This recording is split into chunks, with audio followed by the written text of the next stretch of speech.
সে একটা অদ্ভুত মহিলা যে মরা মানুষের নখের কোনা চুরি করতে খুব ভালোবাসে। মানুষটা মারা যাওয়ার পরপরই যখন শরীরটা গরম থাকে সে তখন চুপি চুপি হাসপাতালের রুমে ঢুকে পড়ে।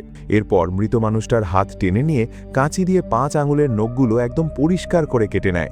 শুধু তাই না, যখনই তার মনের ভেতর কিছু একটা খচখচ করে সে তখন সুপার শপে গিয়ে চুরি করে। তবে মজার ব্যাপার হলো সে একদম সস্তা আর অদরকারি জিনিস চুরি করে। যখন ধরা পড়ে যায় সে একদম অস্বীকার করে না, বরং শান্তভাবে টাকা বের করে নিজের ভুল স্বীকার করে নেয় আর এরপর চুরি করা জিনিসগুলো ফেলে দেয়। তবে হ্যাঁ, তার সবচেয়ে বড় গুণ হলো সে পুরুষদের মন চুরি করতে ওস্তাদ। 37 বছর বয়সী এই মহিলার চোখ দুটিতে এমন এক জাদু আছে যে তাকালে আর ফেরানো যায় না। তার হাঁটা চলা আর আচার আচরণে এমন এক মোহিনী ভাব আছে যে সে যেন আস্ত এক মায়াবিনী। যদি আপনাকে নম্বর দিতে বলা হতো আপনি তাকে কত দিতেন? আজকে আপনাদের সাথে এই মহিলার এক অসাধারণ গল্প শেয়ার করব। তার চেহারা তাইওয়ানিজ তারকা শাওন ইউয়ের মতো, তাই তাকে আমরা শাও ইউ বলেই ডাকব। শাও ইউয়ের বয়ফ্রেন্ড হচ্ছে বয়সে 2 রাউন্ড বড়, প্রায় 70 বছরের কাছাকাছি জ্যান চেয়ারম্যান। দুজনেই নিজেদের প্রয়োজনে একসাথে আছে, দিনকাল বেশ ভালোই চলছিল। কিন্তু হঠাৎ একদিন একটা ছোট সমস্যা হলো। জ্যান চেয়ারম্যানের হার্ট অ্যাটাক হলো। সাথে সাথে তাকে হাসপাতালে জরুরি বিভাগে ভর্তি করা হলো। টাকা থাকলে যে দুনিয়া হাতের মুঠোয় থাকে তা তো জানেনি। বড় বড় ডাক্তারদের দিয়ে হার্ট বাইপাস সার্জারি করিয়ে জ্যান চেয়ারম্যান খুব দ্রুতই বিপদমুক্ত হয়ে গেলেন। কোম্পানির 2 জন বড় শেয়ার হোল্ডার তাকে দেখতে এলেন। চেয়ারম্যান একজন পুরুষ হিসেবে জ্যান চেয়ারম্যানের মনের অবস্থাটা বুঝলেও আরেকজন প্রাক্তন স্ত্রী শাও ইউকে একদমই সহ্য করতে পারতেন না। তিনি শাও ইউকে সাবধান করে দিলেন যেন ওই টাকার গাছটাকে মেরে না ফেলে। তিনি বললেন, জ্যান চেয়ারম্যানের হার্টের সমস্যা আছে, তুমি তাকে নিয়ে বিনোদন করো ঠিক আছে, কিন্তু একটা সীমা থাকা দরকার। আসলে শাও ইউ শুধু শুয়ে শুয়ে টাকা কামানো মেয়েদের মতো না, সে একটা আর্ট গ্যালারির ম্যানেজার। ছোটখাটো রক্ষিতাদের দুনিয়ায় সে বেশ বুদ্ধিমতী আর সংস্কৃতিমনা। চেয়ারম্যান হাসপাতালে থাকার সময় শাও ইউয়ের রাতে একদম ঘুম হচ্ছিল না, তাই সে ভাবল একটু বাইরে গিয়ে দৌড়ে আসি, ঘাম ঝরালে হয়তো ঘুম আসবে। অন্ধকার রাস্তায় সে দেখল একটা ছেলে বসে বসে বিড়ালকে খাবার খাওয়াচ্ছে।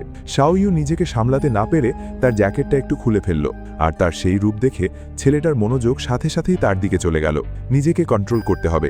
ছেলেটা জানতো এভাবে তাকিয়ে থাকা ভদ্রতা না, কিন্তু আপনারা চিন্তা করবেন না, আপনারা আরামে তার দিকে তাকাতে পারেন। পরের দিন সকালে শাও ইউ পুরো কালো পোশাকে সাজল।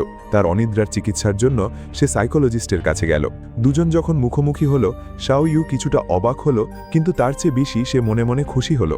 সাইকোলজিস্ট নিংয়ের গার্লফ্রেন্ড সুজি সিসিটিভি ফুটেজে এটা দেখেই বুঝে গেল ডাল মে কুচ কালা হে। সে বুঝল এবার অন্য কোনো মেয়ে তার সংসার ভাঙতে এসেছে। শাও ইউ কথা শুরু করার আগেই তার হাই হিল জুতো খুলে সোফার ওপর এমনভাবে শুলো যে তার শরীর আর মুখের অভিব্যক্তি দিয়ে বোঝাই যাচ্ছিল সে কি চাইছে। নিং নিয়ম অনুযায়ী শাও ইউ তো জিজ্ঞেস করল তার সমস্যার কথা। শাও ইউ সরাসরি বলল যে সে একজন চেয়ারম্যানের সাথে প্রেম করছে। চেয়ারম্যান হাসপাতাল থেকে ফেরার পর তাকে দামি গয়না উপহার দিয়েছে, কিন্তু সেই দামি উপহারের ভেতরেই যেন একটা ফাঁদ ছিল। চেয়ারম্যান মৃত্যুর মুখ থেকে ফিরে এসে বুঝতে পেরেছেন টাকা সাথে নেওয়া যাবে না, তাই এখনই একটা উত্তরাধিকার রেখে যাওয়া দরকার। চেয়ারম্যান শাও ইউকে বললেন, আমার বয়স হয়েছে, আমাকে একটা সন্তান দেবে? যদি আমাদের বাচ্চা হয় আমরা বিয়ে করব, আমার যা কিছু আছে সব তোমাদের হবে। এই কথা শুনে নিং শাও ইউকে পাল্টা জিজ্ঞেস করল সে চেয়ারম্যানকে ভালোবাসে কিনা। শাও ইউ চুপ হয়ে গেল, কোনো উত্তর দিতে পারল না। নিং বলল, দুজনকে ভালোবাসতে হবে তবেই একসাথে থাকা সম্ভব, যদিও কেউ কেউ শুধু প্রয়োজনেই থাকে। শাও ইউ তখন নিংয়ের মনে জায়গা করে নেওয়ার জন্য এক চাল চালল। ফেরার সময় সে টেবিল থেকে একটা দামি লাইটার চুরি করে নিয়ে এলো। সুজিও একজন নারী।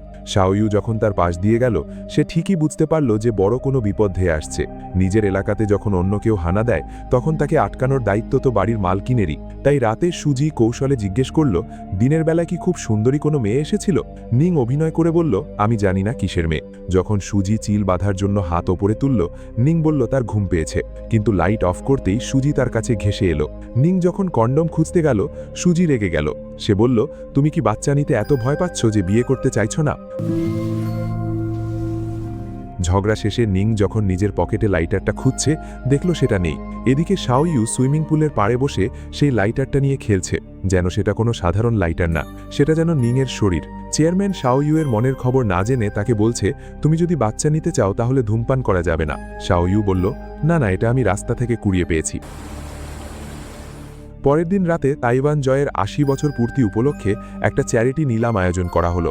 নিং আর সুজি এলো এবং তাদের সামনেই শাওইউয়ের সাথে দেখা হয়ে গেল। শাওইউ হাসি মুখে কথা বলল, কিন্তু সুজির চোখে ছিল আগুনের মতো রাগ। একটা পুরুষকে পাওয়ার জন্য দুই নারী যে লড়াই শুরু করলো তা ছিল দারুণ। হীরের আংটির দাম শুরু হলো ১৮ লাখ থেকে। ধনীরা দাম হাঁকাতে লাগলো। সুজি লোক দেখানো ভাব ধরে নিজের দাম বলে দিল। শাওইউ পিছিয়ে থাকলো না, সে ২৬ লাখ করে দিল। সুজি পাল্টা আক্রমণ করল। দুজন মিলে দাম বাড়িয়ে ৩০ লাখ পর্যন্ত নিয়ে গেল। এই মেয়ে সাহস করে আমার সামনে আসে। সুজি দাঁতে দাঁত চেপে ৩২ লাখ দাম বলে দিল। শাওইউয়ের হাসি দেখে বোঝাই যাচ্ছিল সে জানত সুজি এই ফাঁদে পা দেবে, কারণ শাওইউয়ের কেনার কোনো ইচ্ছে ছিল না। আর সুজি ভাবল সে এক ঢিলে ৩ পাখি মেরেছে। এক তো শাওইউকে ছোট করা গেল, ২ হলো নিজের বড়লোক ভাবটা দেখানো, আর ৩ হলো এই আংটি দিয়ে সবাইকে বিয়ের ঘোষণা দেওয়া। সে বলল, আমি আমার এই খুশির খবর সবার সাথে শেয়ার না করে পারছি না। তোমাকে অনেক ধন্যবাদ আমাকে এটা উপহার দেওয়ার জন্য, আমাদের এনগেজমেন্ট গিফট হিসেবে। প্রোগ্রাম শেষে নিং খুব রেগে গেল। সে বলল, আমার কাছে এত টাকা নেই যে তুমি এমন দান করবে, এমন আংটি কিনবে। সুজি বলল, কারণ আমাদের টাকার অভাব আছে, তাই আমাদের দামি দেখাতে হবে, না হলে সবাই বুঝবে আমাদের অবস্থা খারাপ।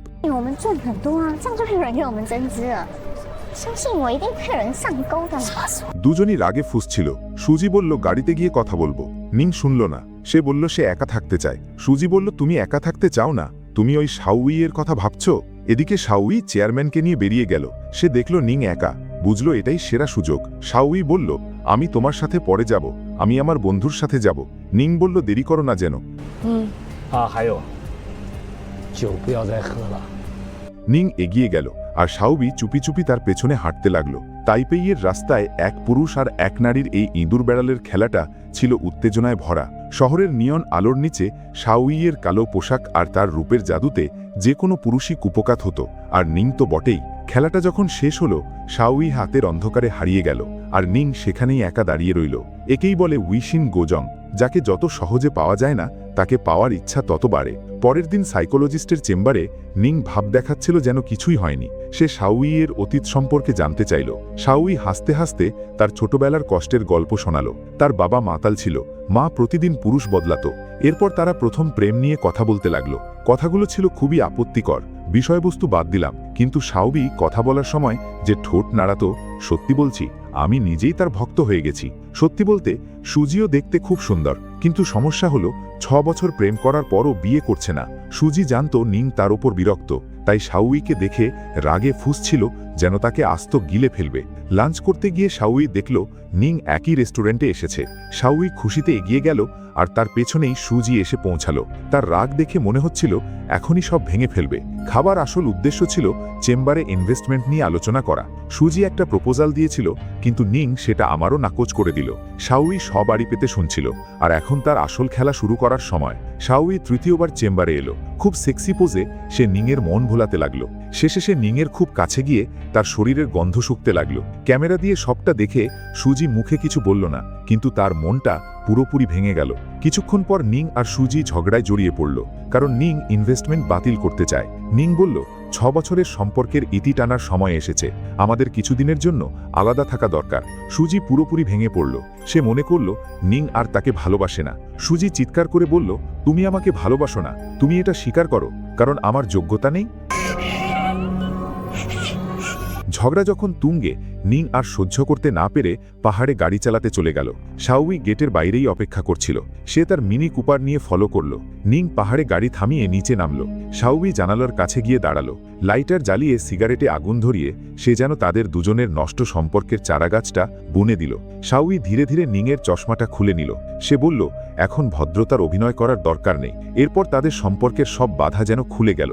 তারা গাড়িতেই ব্যস্ত হয়ে পড়ল, আর কাজ শেষে তারা পেছনের সিটে শুয়ে গল্প করতে লাগলো। শাওই বলল, মাঝরাতে এমন একটা ছেলেকে দেখে খুব ভালো লেগেছে। নিং যখন টিপে টিপে বাসায় ফিরল, তার গার্লফ্রেন্ড সুজি টেবিলের পাশে বসেছিল। সুজি জানত রাতে বাইরে থাকলে ভালো কিছু হয় না, কিন্তু নিলামে নিজের ভুলের কথা ভেবে সে সরি বলল, আর বলল সে ইনভেস্টমেন্ট প্ল্যান বাতিল করেছে। তুমি কি এখনো রাগ করে আছো? নিংয়ের শরীরে অন্য কারো পারফিউম পাওয়ার পর সুজি সব বুঝে গেল, কিন্তু সত্যিকারের ভালোবাসার নেশায় মজে আছে শাওই, যে বাইরের দিক থেকে লোভী মনে হলেও ভেতর থেকে ভালোবাসার তৃষ্ণায় কাতর। চেয়ারম্যান গত কয়েকদিন ধরে একদম নিষ্প্রভ। শাওইকে সান্ত্বনা দিতেই হচ্ছে। শাওই বলল, কাজ নিয়ে চিন্তার কিছু নেই, শরীর খারাপ থাকলে বিশ্রাম নাও। কিন্তু ধনাঢ্যদের আসল জেদ হল ছেলে সন্তান। চেয়ারম্যান সরাসরি বলে দিলেন যে শাওইকে বাচ্চার জন্ম দিতেই হবে।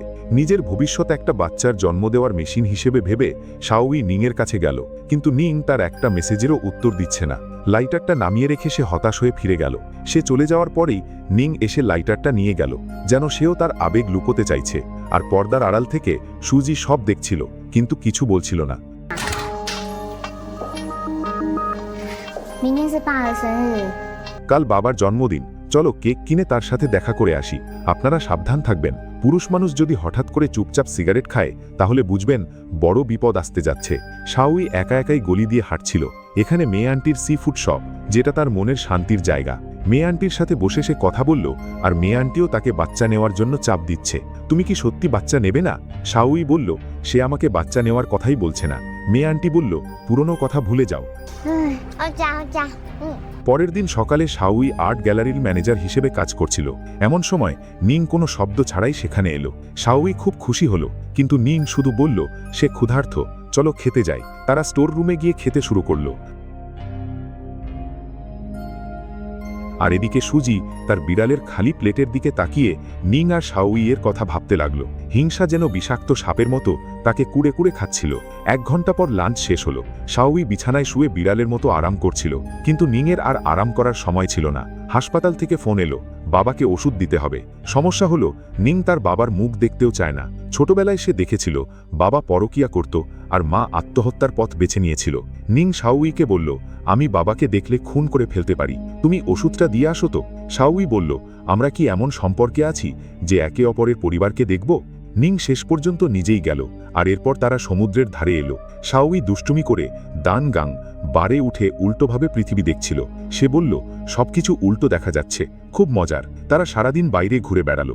নিং বাসায় ফিরে সোজা ঘুমোতে গেল। সুজি সুযোগ মুছে তাদের দুজনের ফোনের লোকেশন শেয়ারিং অন করে দিল, আর এটার ফল পাওয়া গেল হাতে নাতে। একদিন পর সুজি দেখল নিংয়ের লোকেশন চেম্বারে দেখাচ্ছে। গোপন ক্যামেরায় সে যা দেখল তাতে তার সব সীমা ছাড়িয়ে গেল। সুজি রাগ আর অভিমানে পাগল হয়ে যাচ্ছিল।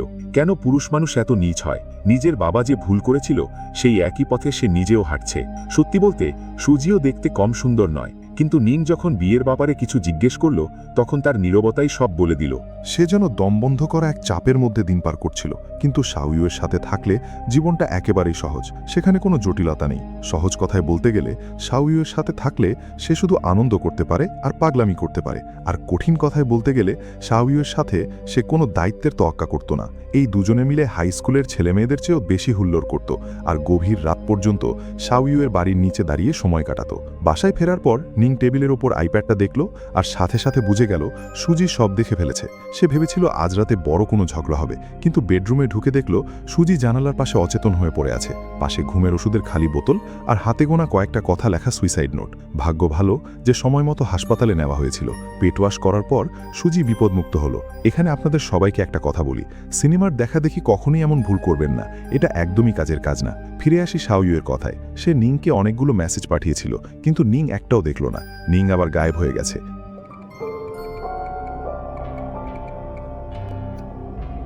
পরের কয়েকটা দিন নিং সুজির প্রতি অপরাধবোধে শাওইয়ের মেসেজগুলোকে পাত্তা দিচ্ছিল না, আর শাওই তার ভেতরের অসুস্থ তীব্র আকাঙ্ক্ষা মেটাতে একের পর এক জিনিস চুরি করতে লাগলো।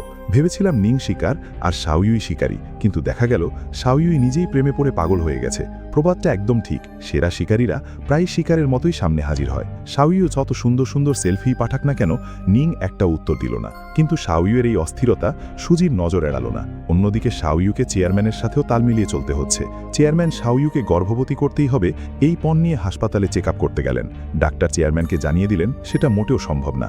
উদাহরণ দিয়ে বললে, চেয়ারম্যান আপনার ওই পুরনো মিষ্টানির পাতিলে চালের পরিমাণ এতই কম যে শাওইয়ের মতো কেউ সেখান থেকে পেট ভরতে পারবে না। শাওই যখন পেট ভরতে পারবে না, সে তখনই নিংয়ের কাছে সমাধান খুঁজবে। সে নিংকে জিজ্ঞেস করল কেন সে কয়েকদিন মেসেজ দিচ্ছে না। নিং তার কাছে খুব যুক্তিযুক্ত উত্তর দিল। কথা বলতে বলতে তারা একটা সি ফুড শপে এলো। নিং বলল একটু শক্তি বাড়াতে হবে। মেয়ানটি মনে মনে ভাবল শাওইয়ে বোধহয় পাবুল হয়ে গেছে। ভালো একটা চেয়ারম্যান থাকতে কেন যে সেই হ্যান্ডসাম ছেলেটার পেছনে ঘুরছে? হ্যান্ডসাম হলে কি আর পেট ভরে? আপনি বিশ্বাস করুন বা না করুন, এই খাবার পর শাওই সকালে উঠে বমি করতে শুরু করলো। সে সাথে সাথে প্রেগন্যান্সি কিট বের করলো, আর দুটো লাল দাগ একদম পরিষ্কার দেখা যাচ্ছে। চেয়ারম্যান যদি জানতো শাওইউই গর্ভবতী, সে মানুষ ভাড়া করে শাওইউই আর নিংকে মেরে ফেলত। সেদিন সকালে সত্যি সত্যি একদল গুন্ডা নিংয়ের ঝামেলা করতে এলো। লিডার সাংবিও টেবিলের উপর হাজার হাজার ঋণের কাগজ আছড়ে ফেলল। বলল সুজি ক্লিনিকের নামে 4 কোটি টাকা সুদখোরদের কাছ থেকে লোন নিয়েছে। নিং তো পুরো আকাশ থেকে পড়ল। সে তার 2 সাঙ্গপঙ্গকে নির্দেশ দিল নিংয়ের মাথায় পলিথিন পরিয়ে দম বন্ধ করে মেরে ফেলতে। ঠিক সেই সময় শাওইউই দৌড়ে এলো। সে চিৎকার করে বলল, ছেড়ে দাও, ছেড়ে দাও, কি করছো তোমরা? ওকে মেরে ফেললে 4 কোটি টাকা কি তোমরা দুজন দেবে? শাওইউয়ের দেওয়া 20 লাখ টাকার সুদে সাংবিও আপাতত নিংকে ছেড়ে দিল। নিজের প্রিয় মানুষের ভয় পাওয়া চেহারা দেখে শাওইউই তার গর্ভবতী হওয়ার খবরটা দিতে চেয়েছিল, কিন্তু কথাগুলো পেটে চেপে গেল। শাওইউই চলে যাওয়ার পর সুজি একদম স্বাভাবিকভাবে ক্লিনিকে এলো। সে শুনল তার প্রতিদ্বন্দ্বী এসেছিল, তার চেহারা সাথে সাথে বদলে গেল। নিং বলল, আজ যদিও না আসতো, ওই গুন্ডারা কি আমাকে এত সহজে ছেড়ে দিত? 你在外面到底还多少是我不知道，还借了多少？ 这么刚好。 আসলে সুজিও কম শক্তিশালী না। সে জানতে পেরেছিল নিং শাওইউকে ভালোবাসে, তাই সে নিয়মিত ক্লিনিকে ঝামেলা করছিল। নিংকে পাওয়ার জন্য সে সব করতে রাজি ছিল।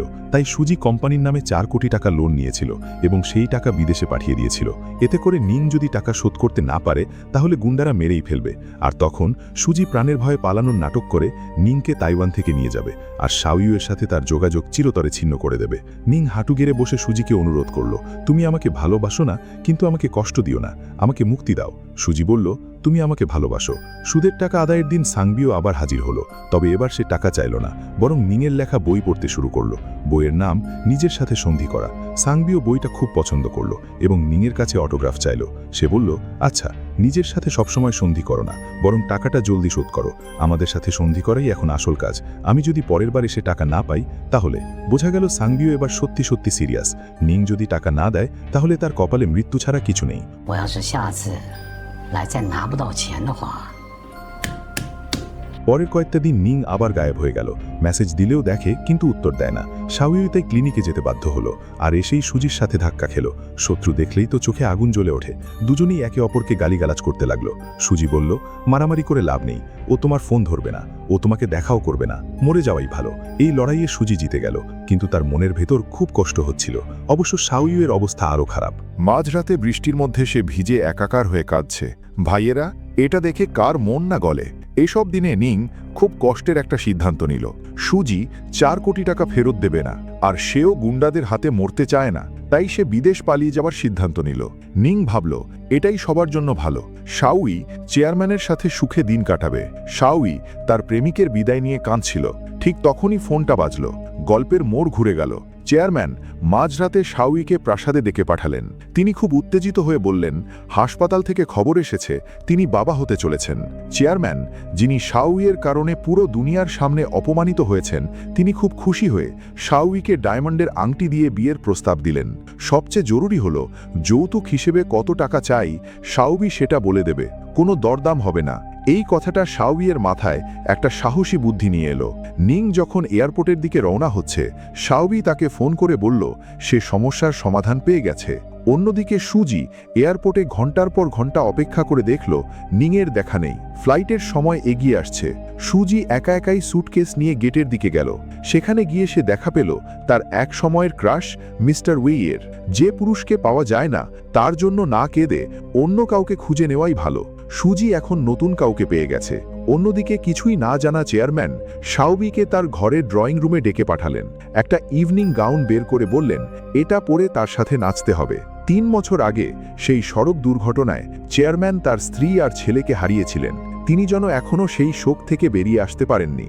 শাওই এখনও সেই ওয়াংকুইয়ের ছায়ায় বেঁচে আছে, কিন্তু তাতে কিছু যায় আসে না। ভালোবাসা না থাকলেও এই বিয়ে ছিল শুধু নিজের প্রয়োজনে এক ধরনের অভিনয়। শাওই যখন বিয়ের শাড়ি পরল, সে দেখতে দারুণ লাগছিল, কিন্তু তার ভেতরে আনন্দের লেশমাত্র ছিল না।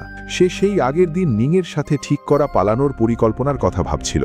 সে নিংকে আর্ট গ্যালারিতে ডেকেছিল, সেই মিউজিয়ামের সবচেয়ে দামি একটা অ্যাবস্ট্র্যাক্ট পেইন্টিং যাতে দুজন মানুষ জড়িয়ে আছে, সেটার উল্টো দিকটা ঠিক করে দিল। ছবিটা কান্নার রূপ থেকে হাসির রূপে বদলে গেল। পুরো ভাবটাই বদলে গেল। শাওইয়ের এই সাহসী ভালোবাসার বিপরীতে নিং ছিল খুব দ্বিধান্বিত। উপায় নেই, শাওবিকে এখন তার তুরুপের তাস খেলতে হবে। প্রেমিকের বাচ্চা পেটে নিয়ে অন্য একজনকে বিয়ে করা পৃথিবীর সবচেয়ে বড় তামাশা বোধহয় এটাই। সত্যি বলতে, এতদূর দেখার পর আমার মনে হয়েছে নিং শাওবিয়ের যোগ্য না। সারাদিনের বিয়ের আনুষ্ঠানিকতা শেষে শাওবি যখন সেই প্রাসাদে উঠল, আগে সে চেয়ারম্যানের সাথে রাত কাটাতো না, কিন্তু এখন আর কোনো অজুহাত দেবার উপায় নেই।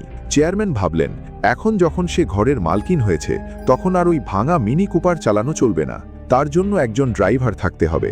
একই সাথে উকিল নতুন উইল লিখে ফেলল, সাথে ট্রাস্ট ফান্ড গঠন করল, সব যেন একদম ঠিকঠাক থাকে। শাওইয়ের সব মন পড়ে আছে নিংয়ের দিকে। সে নতুন টয়োটা অ্যালফার গাড়িতে চড়ল। আরাম আয়েশ থাকলেও একা একা গাড়ি চালানোর সেই স্বাধীনতা আর নেই। হয়তো পেটের বাচ্চাটা নিংকে সাহস দিল, সে থেকে যাওয়ার সিদ্ধান্ত নিল এবং শাওইয়ের পরিকল্পনা বাস্তবায়নে সাহায্য করবে। 应该是想要监视我，要小心哦。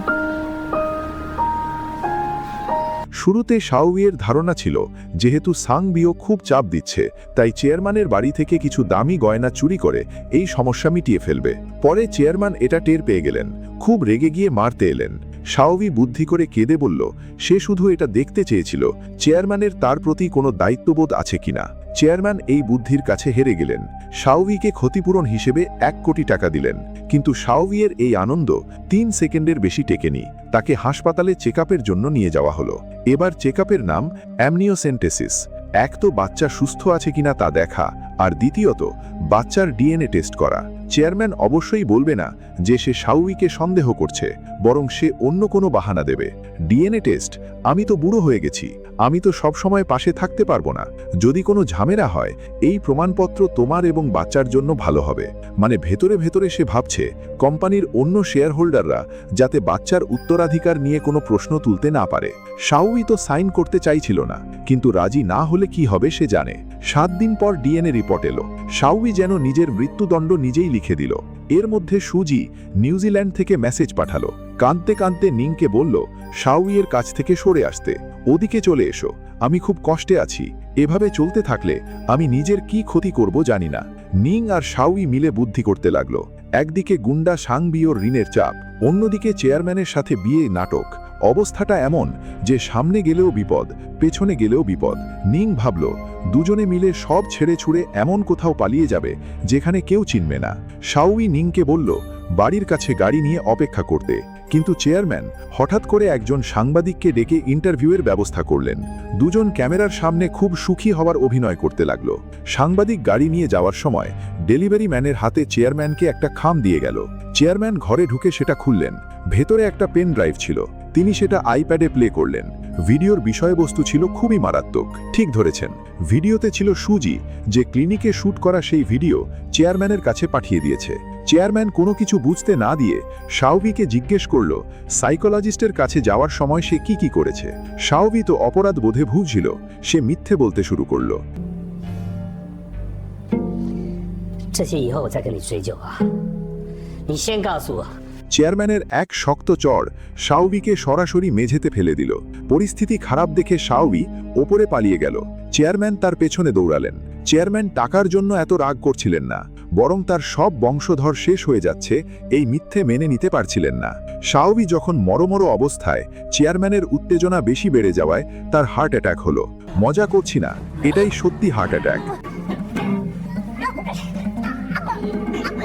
এর আগেও হার্টের সমস্যায় আইসিইউতে ছিলেন। বাইপাস করা চেয়ারম্যান আবার বুকে হাত দিয়ে নিচে পড়ে গেলেন। শাওবি ভয়ে ভয়ে চেয়ারম্যানের দিকে তাকিয়ে ভাবল এখন কি করবে, বাঁচাবে কিনা। ঠিক সেই মুহূর্তে সাংবাদিক আবার ফিরে এলো, বলল মানি ব্যাগ সোফায় ফেলে এসেছি, ভেতরে আসতে পারবে কিনা। শাওবি তো আর সাংবাদিককে ভেতরে আসতে দিতে পারে না। সে মানি ব্যাগটা সাংবাদিকের দিকে ছুঁড়ে মেরে সাথে সাথে ইমার্জেন্সি অ্যাম্বুলেন্স কল করল। পুরো রাস্তায় সে খুব ভয়ে ছিল, যদি চেয়ারম্যানের কিছু হয়ে যায়। কয়েক ঘন্টা অনেক চেষ্টার পর ডাক্তার অপারেশন থিয়েটার থেকে বেরিয়ে এলেন এবং একটা দুঃসংবাদ দিলেন, চেয়ারম্যানের হার্টের 3 ভাগের 2 ভাগ নষ্ট হয়ে গেছে, আর বাঁচানো যাবে না। কি এটা কি দুঃসংবাদ বলে? এটা তো সুসংবাদ। শাওবিকে আর 7 দিন পর ডিএনএ টেস্ট নিয়ে চিন্তা করতে হবে না। ডাক্তার বারবার শক দিয়েও কোনো কাজ হলো না, হৃদস্পন্দন ফিরে আসলো না। অবশেষে ডাক্তার ঘোষণা করলেন যে চেয়ারম্যান মারা গেছেন।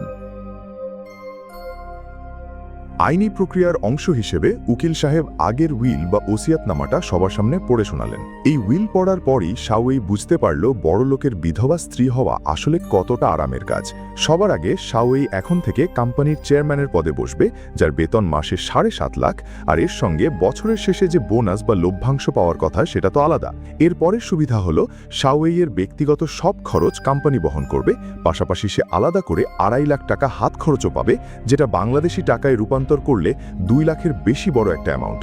আর এই টাকাগুলো আগের জীবনের মতো মানুষের সঙ্গে বসে পানীয় পরিবেশন করে আয় করার চেয়ে অনেক অনেক বেশি। এই যে আমি বলছি সে এসব ভালো পারে, এটা কিন্তু বানিয়ে বলছি না। শাওয়েই যখন ককটেল বানায় বা পানীয়র মিশ্রণ তৈরি করে, তখন তার হাতের কাজ দেখলে মনেই হয় না সে নতুন, একদম ঝানুকার মতো কাজ করে। শাওয়েই কিছুটা শান্ত হওয়ার পর এখনও দমে যায়নি। সে ভাবছে হাসপাতালের রিপোর্টে হয়তো কোনো ভুল হয়েছে কিনা।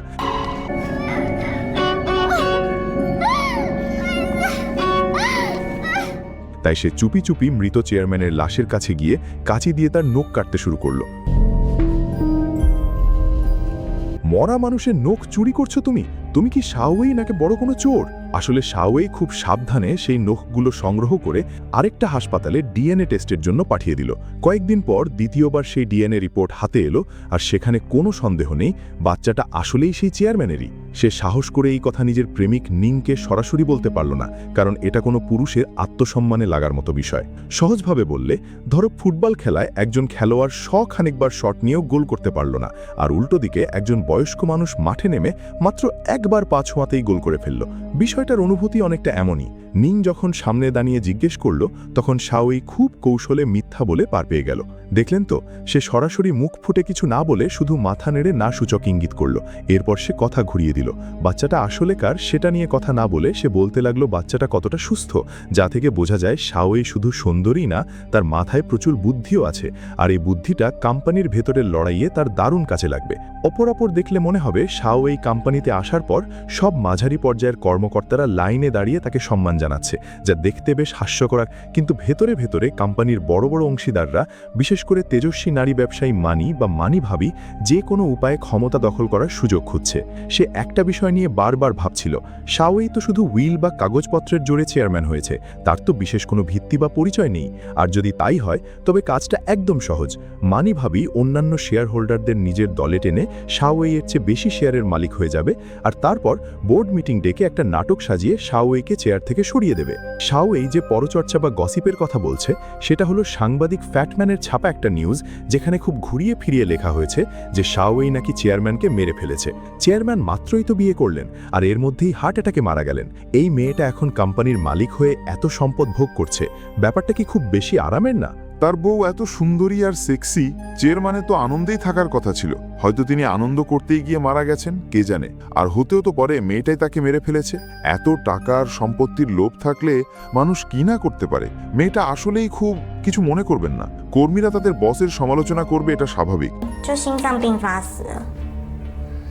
这女的继承公司还有这么多遗产， এসব খবর পড়ার পর শাওয়েই কিছুটা ঘাবড়ে গেল এবং সাথে সাথে নিংকে ফোন করলো।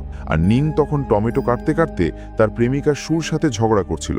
কথা হচ্ছিল 4 কোটি টাকার লোন কিভাবে শোধ করবে তা নিয়ে। নিং ভেবেছিল সু নিউজিল্যান্ড পালিয়ে যাওয়ার পর যখন আবার তাইওয়ানে ফিরে এসেছে, তার মানে সে হয়তো আপস মীমাংসা করতেই এসেছে। কিন্তু সে জানতো না সু আগে থেকেই ফোনে একটা স্পাই অ্যাপ ইনস্টল করে রেখেছিল, যার মাধ্যমে শাওয়েই আর নিংয়ের সব গোপন কথা সে রেকর্ড করে ফেলেছে।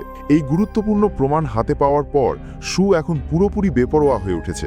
শাওয়েই তোমার পেটে বাচ্চা নিয়েছে, আর উত্তরাধিকার থেকে বঞ্চিত হওয়ার ভয়ে তোমরা দুজনে মিলে তাকে মেরে ফেলেছো, তাই না? তুমি তো এখন আইনত ওই মহিলার স্বামী। এমনকি বাচ্চাটা যদি তার নাও হয়, তবুও তো তুমি তার সম্পত্তির মালিক হতে পারবে। সু সরাসরি সেই রেকর্ড করা কথোপকথন শুনিয়ে দিল, যা শুনে নিম প্রচণ্ড রেগে গেল। আমি তো ভালো মানুষ হয়ে তোমাকে রান্না করে খাওয়াচ্ছি, আর তুমি আমার পেছনে আড়ি পাচ্ছ। পুরুষ মানুষ, আর কি বলবো। পুরোপুরি হতাশ হয়ে সু এবার একটা শেষ খাবারের দাওয়াত দিল, যাতে সব ঝামেলা মিটে যায়, যার যার পথ শেষে দেখবে। সেদিন রাতে দুজনেই বেশ শান্ত ছিল। নিং একটার পর একটা মদ গিলে মনের কষ্ট ভুলতে চাইছিল। এই দুজনের শুরুর কথা চিন্তা করলে অবাক লাগে, কিভাবে তারা একে অপরের প্রেমে পড়েছিল। 6 বছর আগের কথা।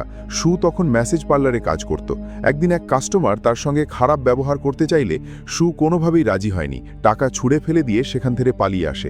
ভাগ্য ভালো যে নিং তখন সেই কাস্টমারকে তাকে ভুল পথে চালিত করে সুকে বাঁচিয়ে নিয়েছিল।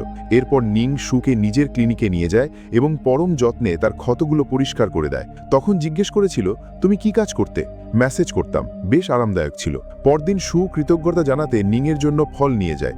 এভাবেই ধীরে ধীরে ফল দেওয়া থেকে রান্না করা পর্যন্ত তাদের সম্পর্ক গভীর হয় এবং তারা প্রেমিক প্রেমিকা হয়ে যায়। নিং ভেবেছিল সু যেহেতু সুন্দরী, কাজও ভালো জানে, তাই তাকে বিয়ে করাই ঠিক হবে। কিন্তু সে কল্পনাও করতে পারেনি যে সু তাকে দিয়ে খুন করাবে, তাও আবার তার নিজের মাকে। আসলে নিংয়ের মা দীর্ঘদিন বিছানায় পড়েছিলেন, কথা বলতে বা লিখতে পারতেন না, শুধু চোখের ইশারায় বা মাথা নেড়ে সাড়া দিতেন। সু তখন একটা চার্ট বানিয়ে দিয়েছিল, সে নামগুলো পড়ত আর মা মাথা নেড়ে ইশারা করতেন। শেষে সু শুধু 3টি শব্দ লিখেছিলেন, আমাকে মরতে দাও।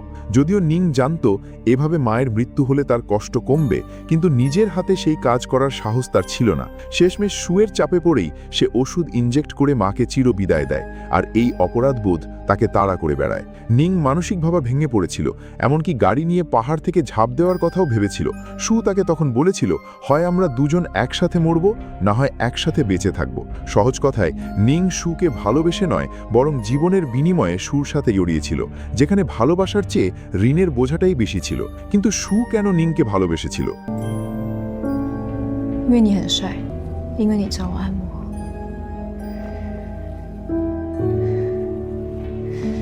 কথাটা শেষ করেই নিং চেয়ার থেকে উঠে দাঁড়ালো। পরক্ষণেই সে আবার বসে পড়ল। শরীরের সব শক্তি যেন হারিয়ে যাচ্ছে, মাথাটা ঝিমঝিম করছে। না, এই মদ নিশ্চয়ই মেশানো কিছু একটা আছে। নিং ঠিকই ধরেছে, সু মদে ঘুমের ওষুধ মিশিয়ে রেখেছিল। এই বিদায়ী খাওয়াটা আসলে ছিল জীবনের শেষ খাবার। সুয়ের হাতে ধারালো ছুরি দেখে নিং কোনো মতে ভিডিও অন করার চেষ্টা করলো। এই ছোটখাটো বোকামি দেখে সু হেসে ফেলল। বিপদে পড়লে ঘাবড়াতে নেই, ভিডিও করে কি সোশ্যাল মিডিয়ায় ছাড়বে? তুমি তো মরেই যাচ্ছ, এটা কাকে দেখাবে? সু নিজের শারীরিক শক্তির ওপর অতিরিক্ত ভরসা করেছিল, আর নিংয়ের সহ্য ক্ষমতাকে হালকাভাবে নিয়েছিল। 我这会死去。